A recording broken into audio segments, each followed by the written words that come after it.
வணக்கம் மக்களே, ஜோதி மோட்டார்ஸ் சென்னையிலேருந்து. இன்றைக்கி நம்ம பார்க்க போகிற வண்டி அசோக் லைலாண்ட் போஸ் 1915. வண்டி வந்து 32 ஃபீட் சிங்கிள் ஆக்சல் வண்டி மக்களே. வண்டி வந்து 2025 மாடல், கிலோமீட்டர் ஓடாத வண்டி. கண்டெய்னர் இப்போ தான் புதுசாக போட்டோம். நம்ம கண்டெய்னர் சைஸ் வந்து 8.4 அகலம் வந்துடும், 9.6 ஹைட்டு வந்துடும்.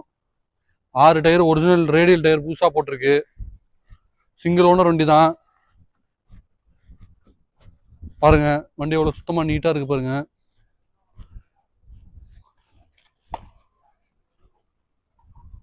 என்னோட இன்டீரியர் பாருங்க. வண்டிக்கு லோன் வேணாலும் லோன் பண்ணி கொடுத்துடலாம் ஆல் ஓவர் தமிழ்நாடுக்கு. பொங்கல் ஆஃபராக வண்டி வாங்குறவங்களுக்கு 50 லிட்டர் டீசல் ஃப்ரீயாக வந்துடும். அப்படியே வண்டியோட இன்டீரியர் பார்த்துங்க. ஷோரூமில் இருந்து எடுத்த வண்டி அப்படியே இருக்கும். வண்டி கிலோமீட்டர் பாருங்க, வெறும் 27,000 தான் ஓடி இருக்கும். வண்டி வந்து பார்க்கணுன்னா சென்னை ஜோதி மோட்டார்ஸில் வந்து பார்க்கலாம். மேலும் தொடர்புக்கு மேலே உள்ள நம்பர் கான்டாக்ட் பண்ணுங்கள். அடுத்தடுத்து நம்ம வீடியோட அப்டேட்ஸ் தெரிஞ்சுக்க நம்ம சேனலை ஃபாலோ அண்ட் சப்ஸ்கிரைப் பண்ணுங்கள்.